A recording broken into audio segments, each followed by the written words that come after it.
I am on the line with Adam Markel. How you doing, brother? I couldn't be better. I love my life. Yeah, I appreciate that about you. It shows fully. Really excited and honored to have you on. I appreciate you taking the time to be part of the Ultimate Love Summit. Um, Genuinely, in my very short mini interactions with you, it is just abundantly clear that you're doing really, really well in creating a life that you enjoy and really nurturing relationships as well as succeeding in career and business, and you look very fulfilled. And I want to talk to you about your journey and how you balance that all. I think it'll be tremendous for the people watching. So thank you.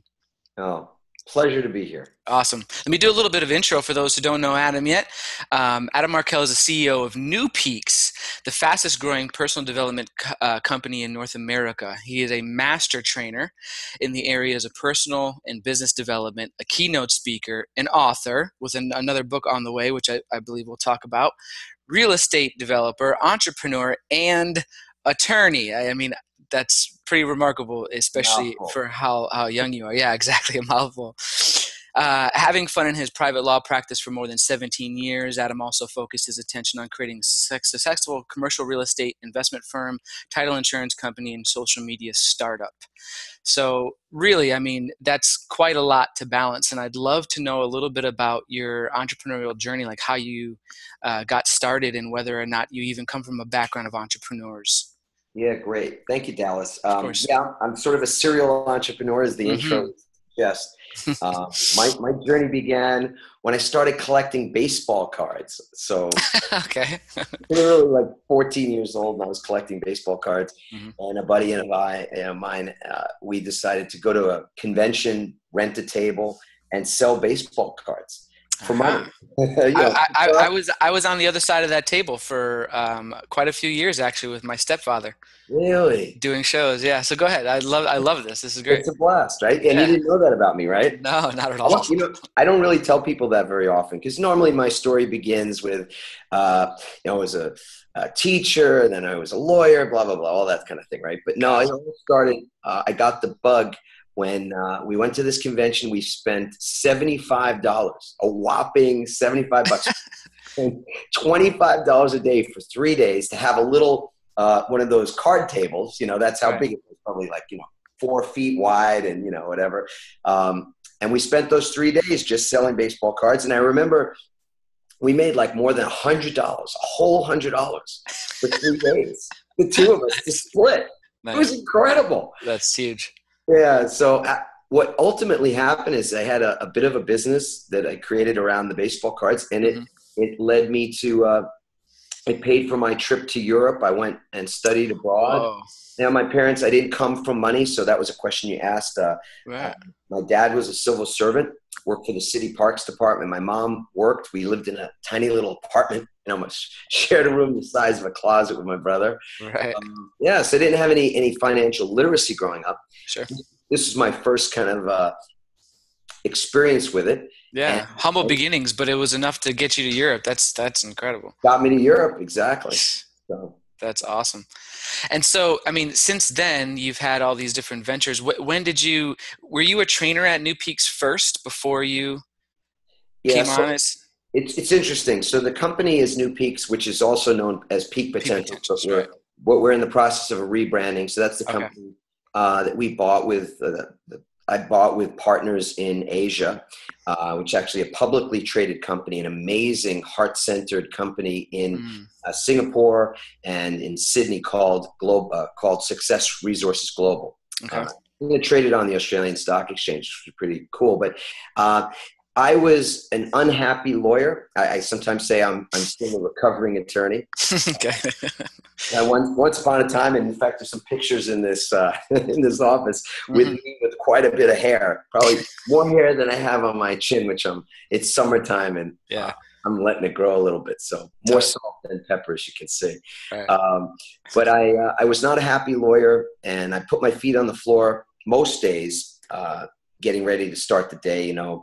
Cup of coffee, shower, get in the car and commute. And for me, we lived in New Jersey and my Mm, law office was in Manhattan. So I'd okay. commute for about 2 hours in the morning, holding the steering wheel, aggravated, Right. upset.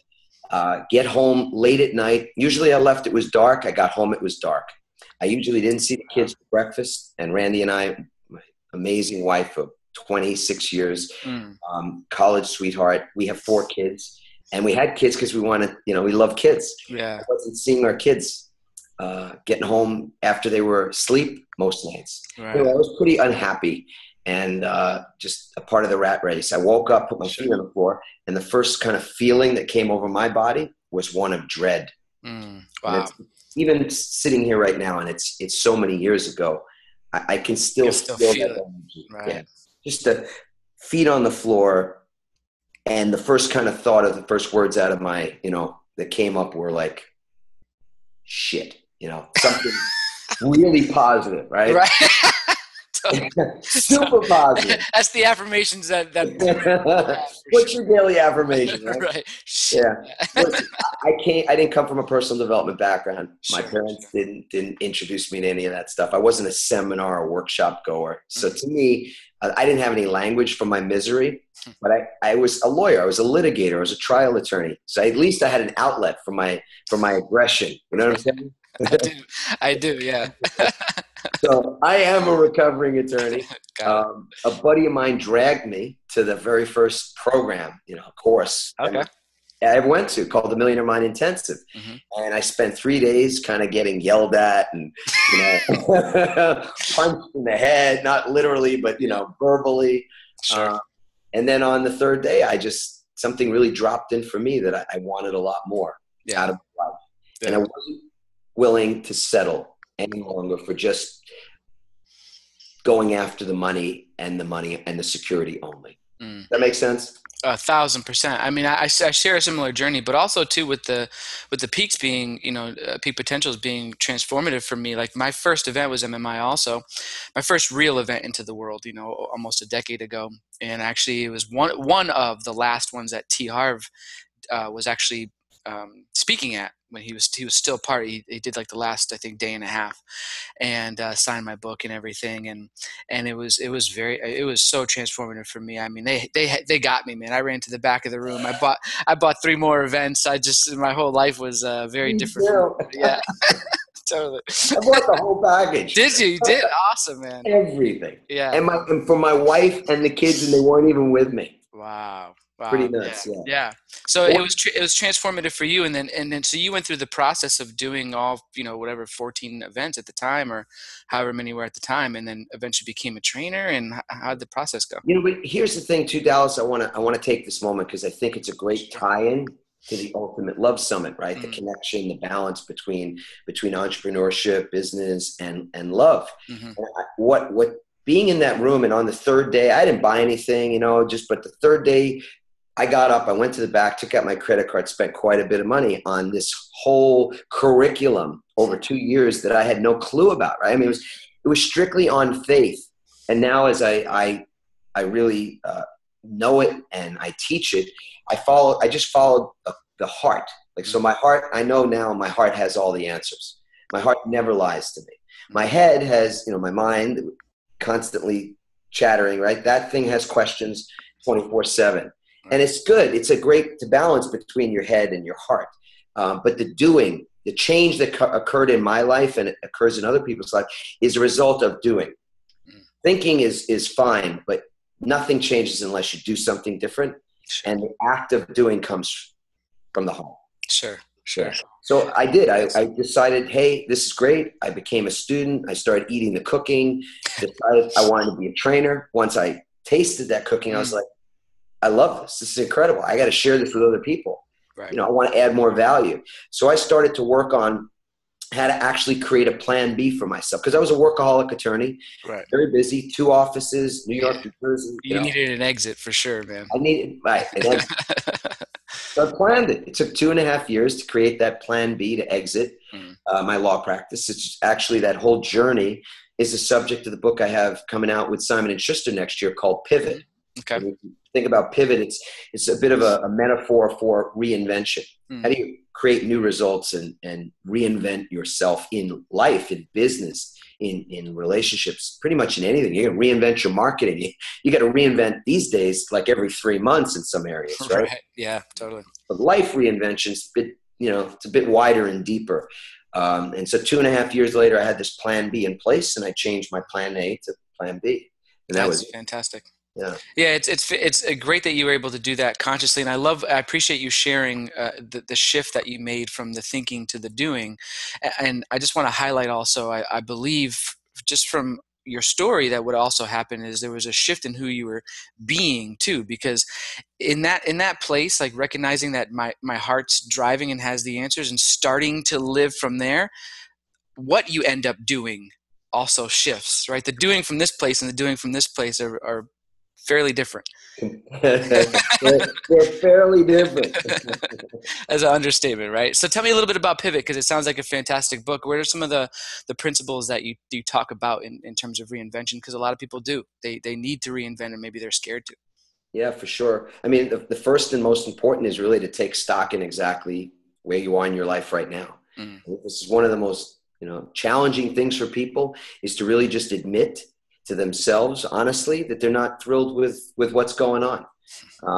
As opposed to complaining or, spending time leaking your energy. And by leaking energy, I mean, time watching TV, time drinking with friends. I mean, there's a place for drinking with friends for sure, or whatever you want to do with friends. But I think a lot of people really leak their energy because they don't want to face the harsh reality that their life isn't exactly the masterpiece that they want it to be. True. Yeah. And I think what ends up happening is that people settle. And sometimes settling can be one of two, it can be many things, but sometimes it's settling for mediocrity because you're just tired of trying things that don't work, so at some point people just kind of quit and give up, and they go, well, I just, this is good enough for now, and they buy lottery tickets and they place their hopes on things that almost never happen. And then you blink your eyes and 10 years goes by. Right. Blink your eyes, 20 years goes by, right? Right. And then they seem to be going by faster too, by the way. Like there genuinely seems to be a speeding up of things lately. Yeah. Don't you think? Yeah. Well, the world is moving faster. I mean, there's just so much coming at us as well. So, and then you get people that are actually quite successful at a certain point. Mm-hmm. And I like to analogize it as like people we're all climbing a mountain of life, our own mountain, but we get to a peak, and then it's a question of, what's it going to take to get to that next peak? Do you simply settle for where you are on the mountain, or are you always looking, and not just looking, but taking steps, even on the internal side, to be strong enough to make that climb to the next peak? Because if you don't continually be doing that, life just becomes stagnant. It begins to feel mediocre. Mediocrity is an epidemic in our world.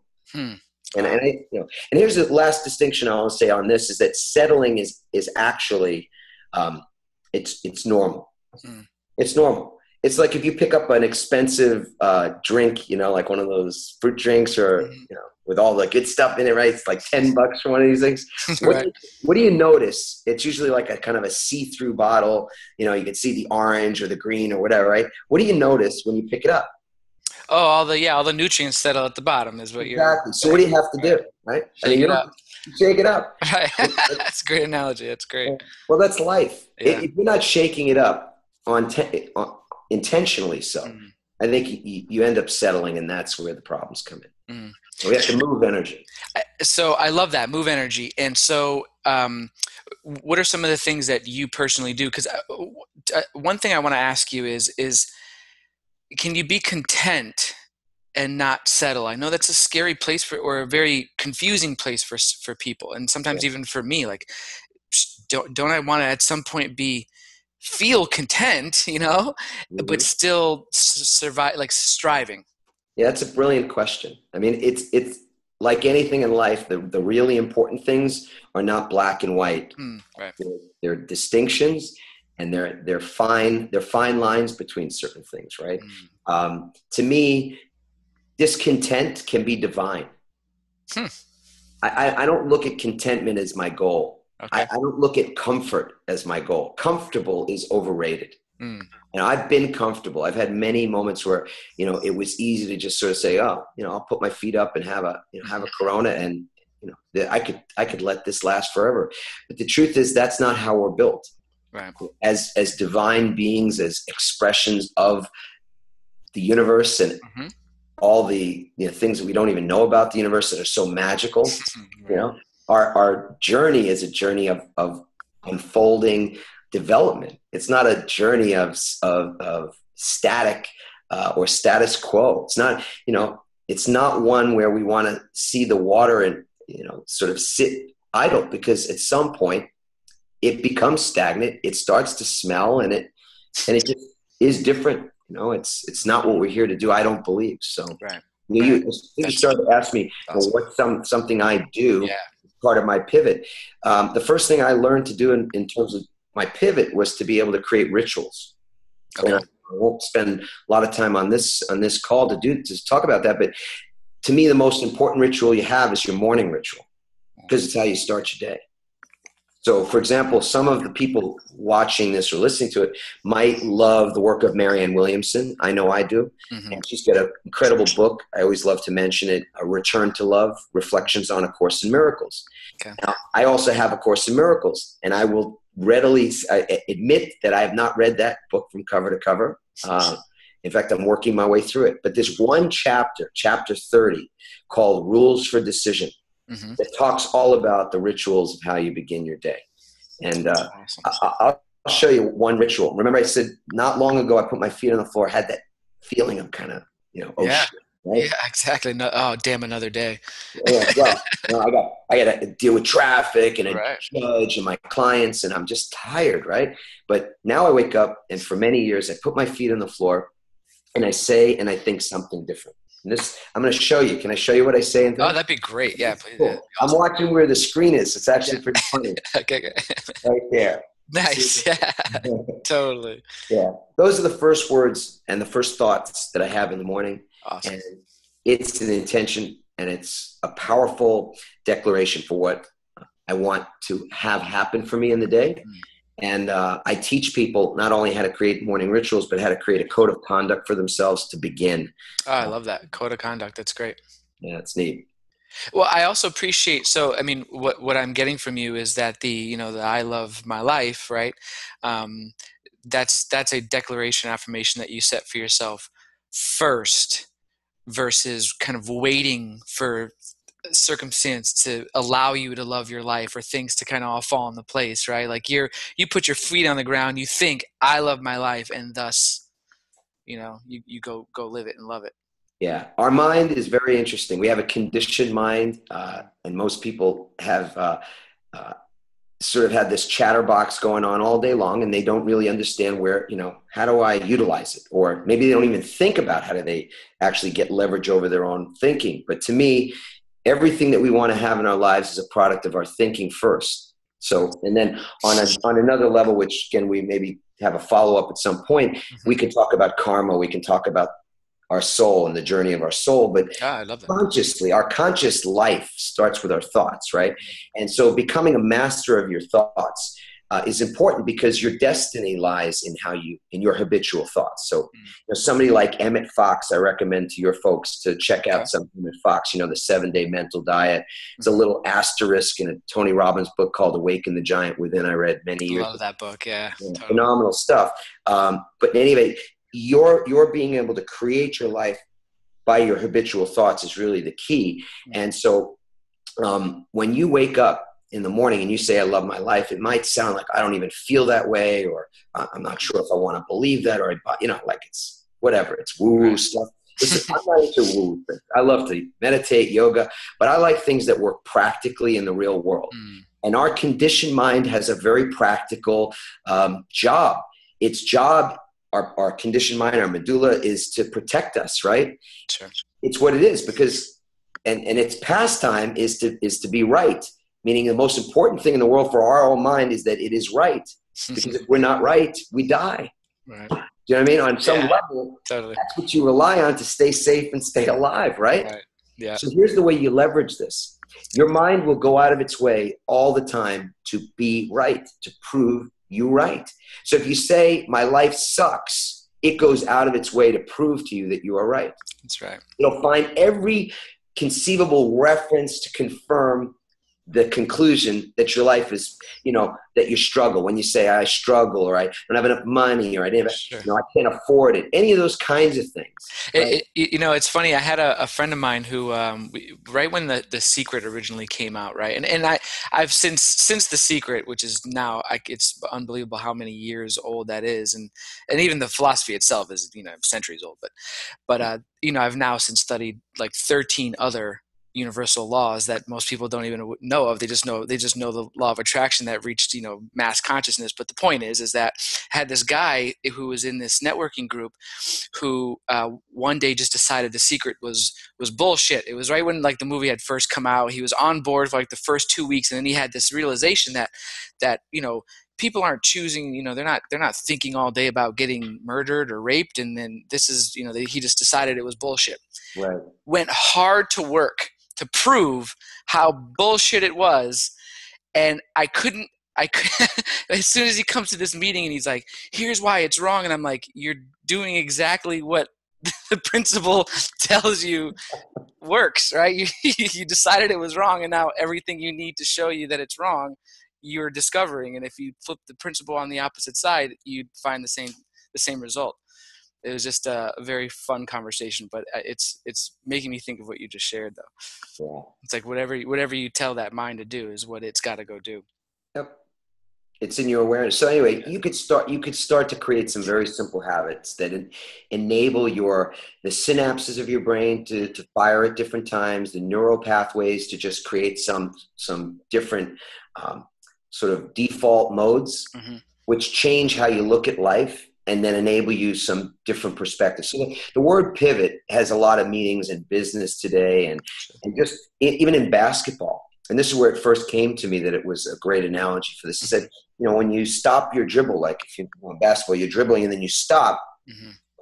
the defense will collapse around you and you become very vulnerable in that moment. It's not really a place where you can be, very offensive, right? Right.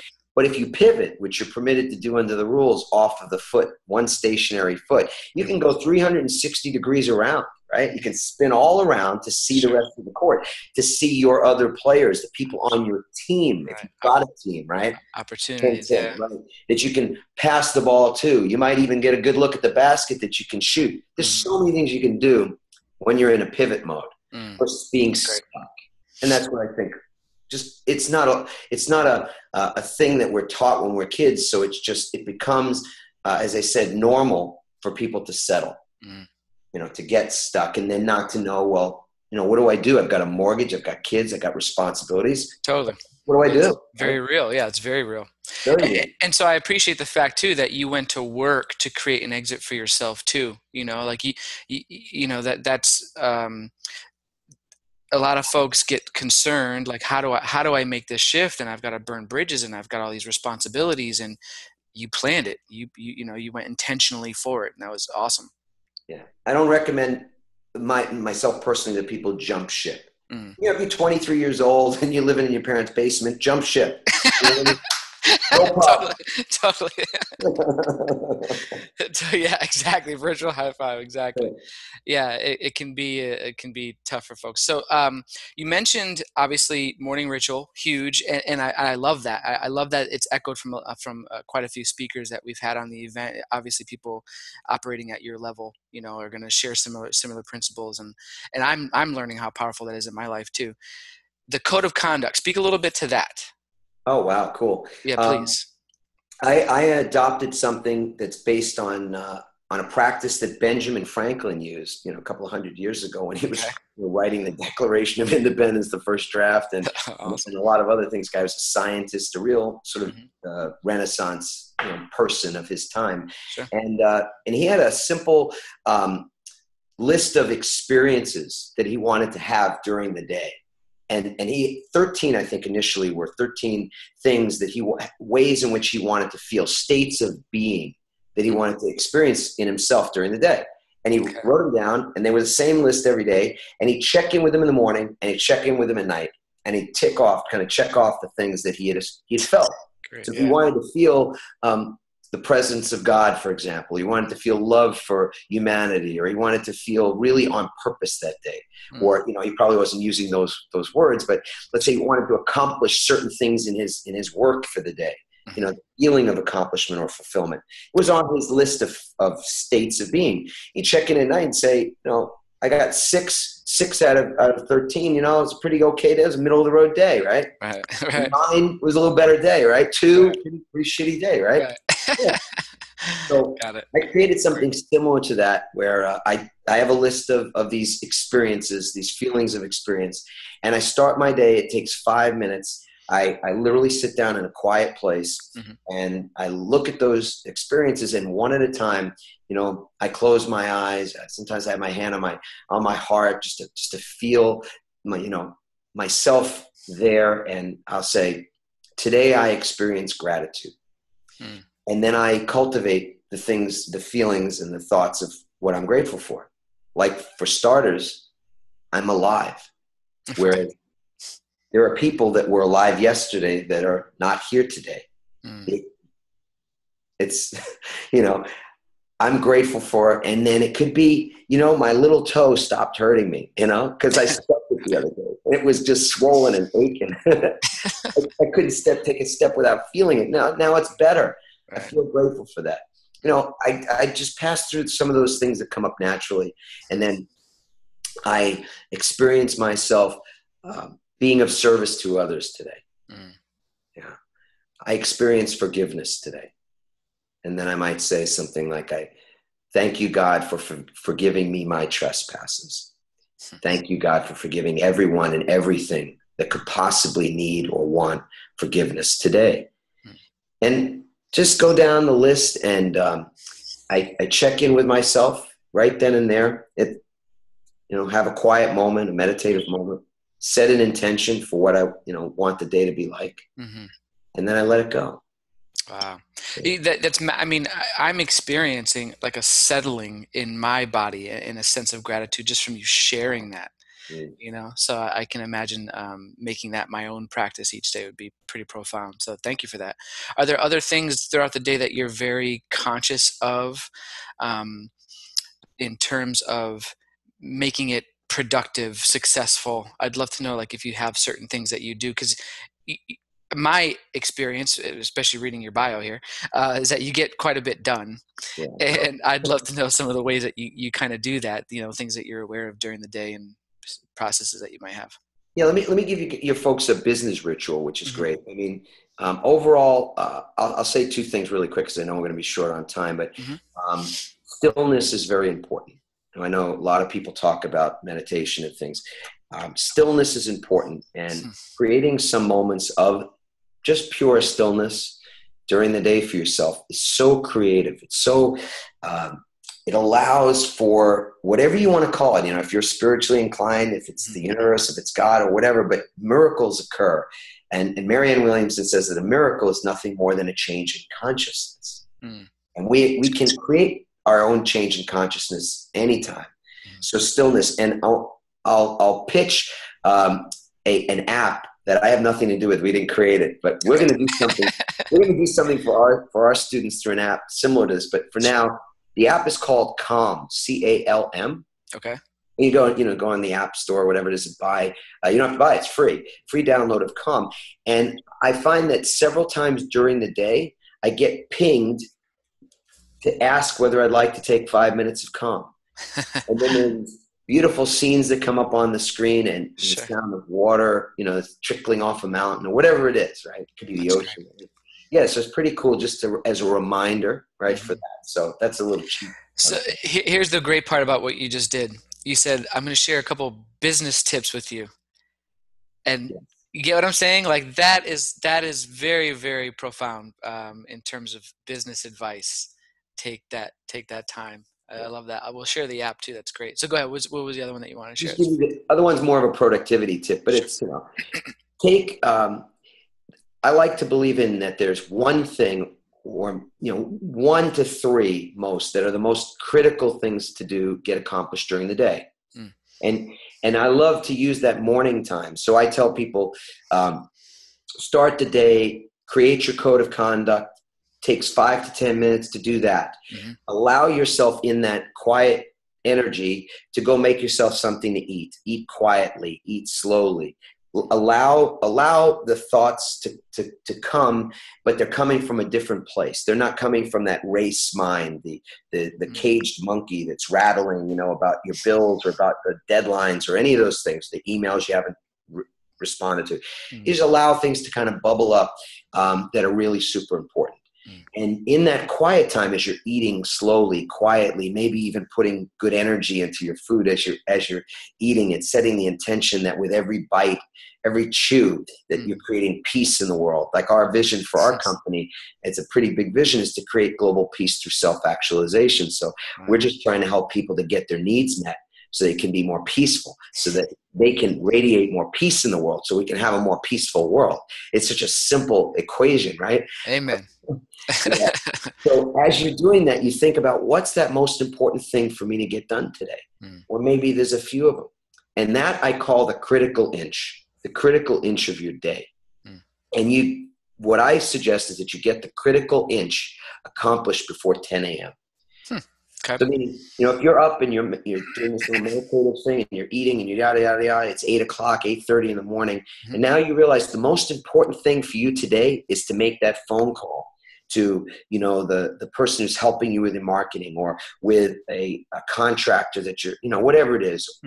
Or it's to get online and finally fill out the 99designs.com thing, so that you can get your logo, working, get a bunch of people sending you samples. I mean, whatever that thing is, right? You do that before 10 a.m.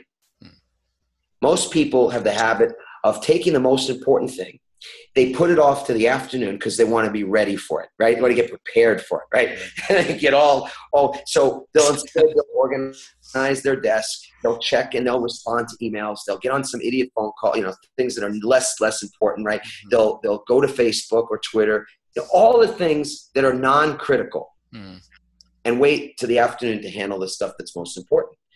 In which time their energy is different, their energy is lower, they're not really, and a lot of people don't even get it done.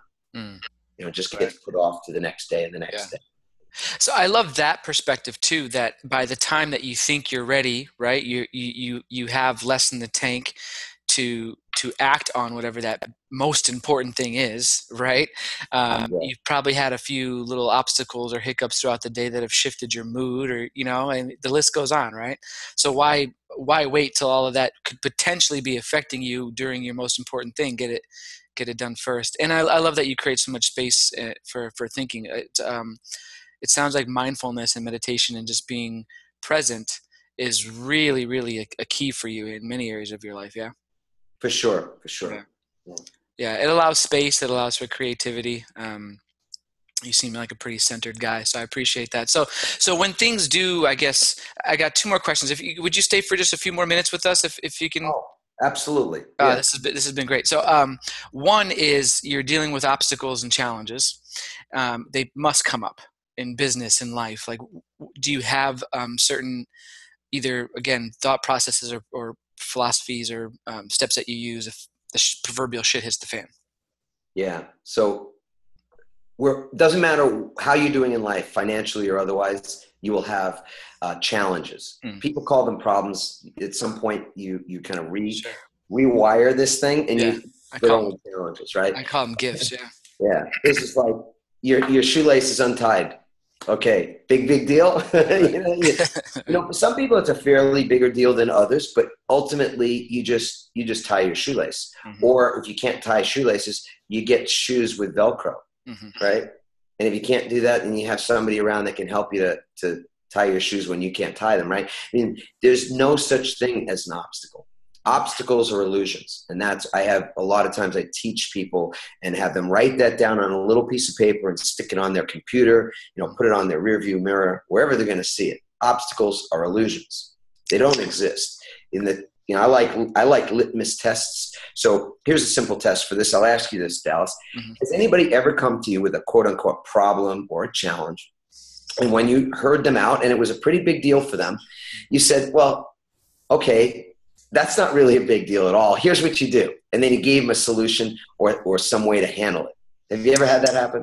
Many times in my life, as a coach or as a friend or as just a human. Yes. And, and as a human, have you also gone to somebody maybe and told them about a challenge or a problem you've had, and they did the same thing for you? Totally.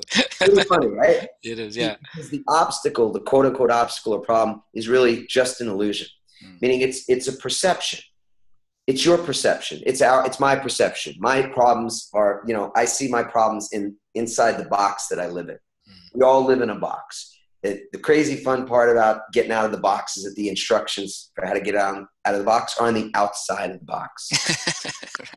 Right. That's great. Yeah. That's why action is so important. That's why we're very adamant in really pushing people to take action in their life, because that's the only thing, and I don't want to just take action. I want to take divinely inspired action. I want to take action that comes from the heart. But when my heart tells me to do something, bang, that's it. I do it. Because I know that's the only way I can break free of that perception, that limitation, the box. So, obstacles are not obstacles at all. They're just our limited sight. And when you see that, it releases the negative charge. It releases the charge that you are trapped or a prisoner. All you are a prisoner of is your own limited sight, your own limited perspective, right? So you could turn an obstacle in, and this is the way you turn it around, is with a question. The better the question, the better the answer you get. Would you agree with that? I would. So here's the question, and I have them write down obstacles or illusions, and then I have them write this question, and always you train yourself to ask it.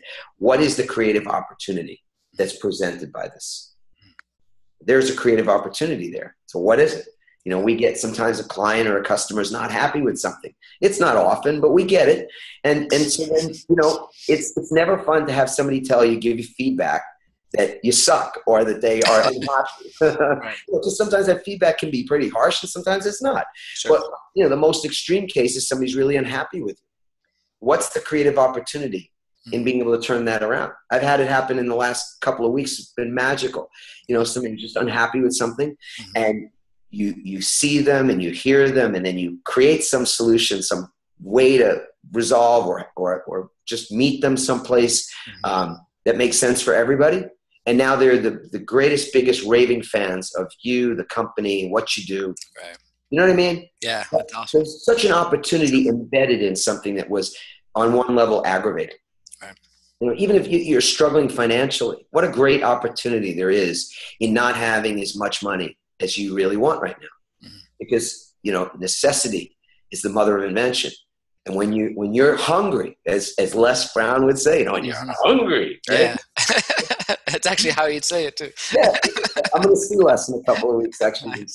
Talk to him later this weekend. But yeah, it just gives you new options. Yeah. So is that it? Did I answer?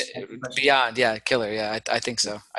Basically, asking how do you deal with challenges first is just the perspective that obstacles aren't real, right? I mean, that's not real. Just right there. And then asking about what's the creative opportunity here for me, and all the gifts that can come out of that. It's very much in line with something I share as well. So the last thing I wanted to one last thing to you, because I squeeze this in, but there's a difference in thinking between people. I went from a lawyer, law business. I had people working for me, but I was basically like a sole show, and I did well and all that kind of thing.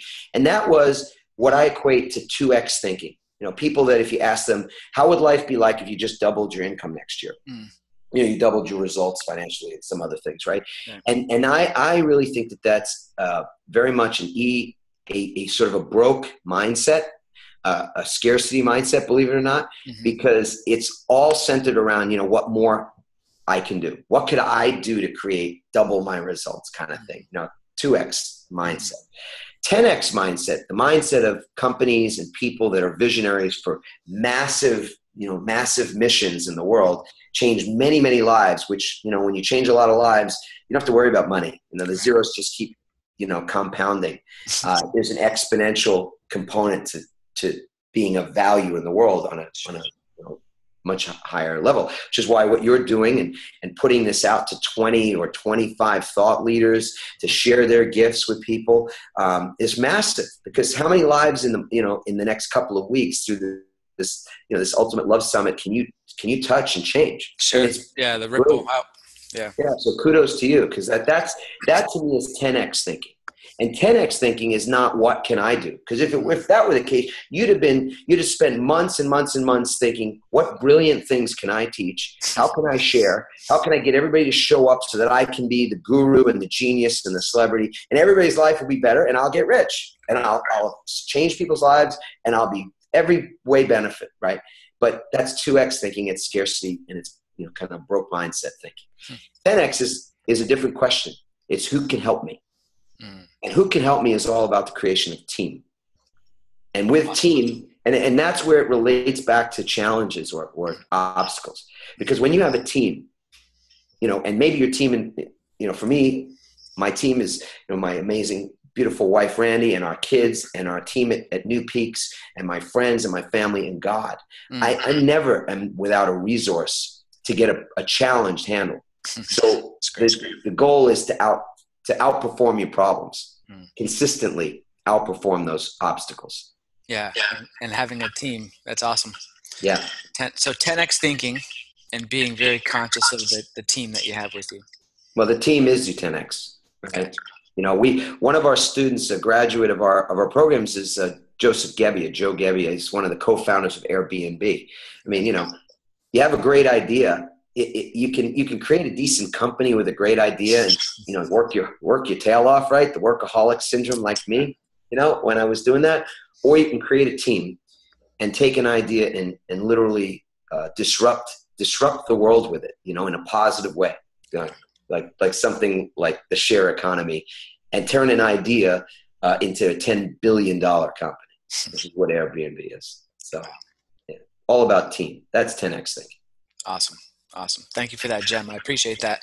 And as if you haven't shared enough, I have one quick question in regards to, you mentioned your team, the family team. And, I'm friends with your daughter. She's fantastic, and watching you on Facebook and in your life, you seem to be having a lot of fun, cultivating great relationships. What are some of the things that you do intentionally, to be happily married for 20 years, to have, a healthy family relationship, as all while doing so much in business and career?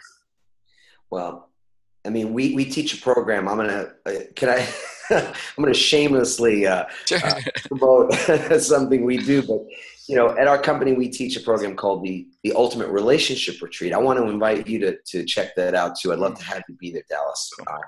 And Chelsea, our daughter Chelsea, attended that program with her boyfriend Matt this past year. We work on what are those things that create really healthy personal, intimate, and business relationships.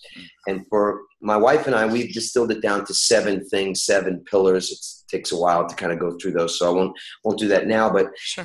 There's just no two ways about the fact that relationships are the quality of our life is equal to the quality of our relationships. And that starts with your relationship with yourself.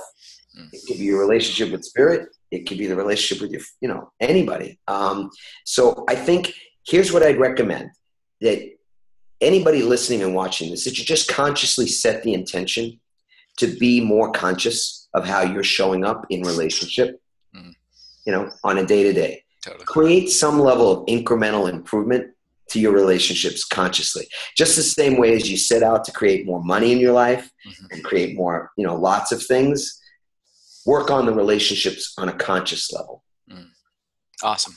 Yeah. Awesome. Yeah. Make it as much of a priority, as intentional, right? As conscious and top of mind as you do the other things that you think are important, right? Like out in this community, like eating well and taking care of your health, Totally. Yeah. Huge. This has been massive. And I know you mentioned sharing also something with the audience in terms of access to MMI. Would you explain that? Would you be willing to do that with the group, with the folks? No. Darn it. I lied, guys. I'm sorry.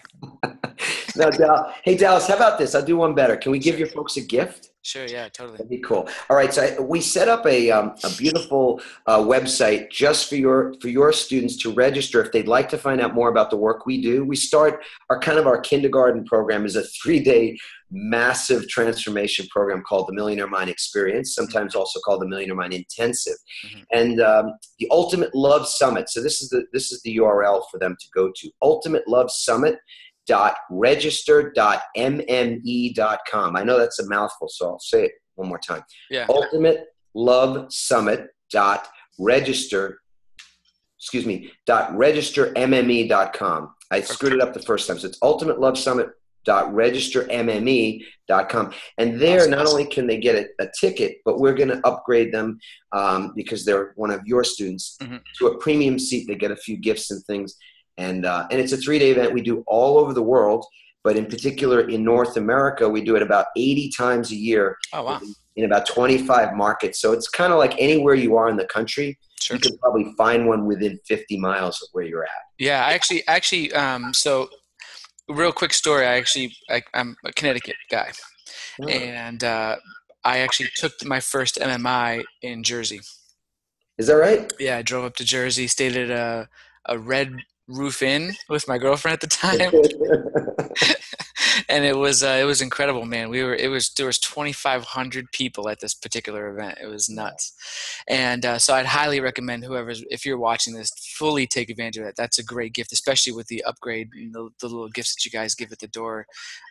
That's huge, huge. It was transformative for me. I mean, I ended up buying 3 more events after that, and started quite a journey. Quite a journey. We'd love to also hear if you folks want to give us some feedback, even on this conversation or questions and things. Mm-hmm. You can either go to the I Love My Life Facebook page. You can check us out there, or you can, if you want to get a T-shirt, you can go to ilovemylifet-shirt.com too. And I'm sending you one. Actually, Randy said she's going to send you one. So I appreciate it. And man, I wear the hell out of that shirt, man. You have no idea. Thank you so much, man. Hey, Dallas, check this out. You're not married, are you? No, not yet. No. Not yet. All right. Well, funny enough, when you get married, or even before then, you get one of those. How freaking cool is that, right? I love that too. I was gonna make the joke, like, you wear that like by choice, right? She doesn't force you to wear that. You know what? I was going to say she makes me wear it all the time, but Gotcha. the truth is I love wearing it. So. Awesome. Perfect. Perfect. This has been fantastic. We'll make sure that link that you just shared it'll be available with the show notes and with your interview. Cool. As this goes live, as you're watching this, go back to your email box and you'll have that link that he just shared, as well as we'll make the link to the Facebook page. I Love My Life. I think I'm going to like that page and join in the conversation. And I can't thank you enough for being on. This has been tremendous and being so generous with your time. We went over, but I'm glad that we did, because there's a lot of gems in the last few parts of this call. So beautiful. Hey, I'm looking forward to the rest of the Ultimate Love Summit. I know you've got like a whole amazing group of people that are going to share their gifts. So yeah, ridiculous. Look at the bottom of the page, man. It's quite the lineup, man, and I'm glad to have you part of it for sure. Yeah, you'll enjoy it. Thank you, brother. Awesome. Look forward to more. Be well, sir. See ya. Peace.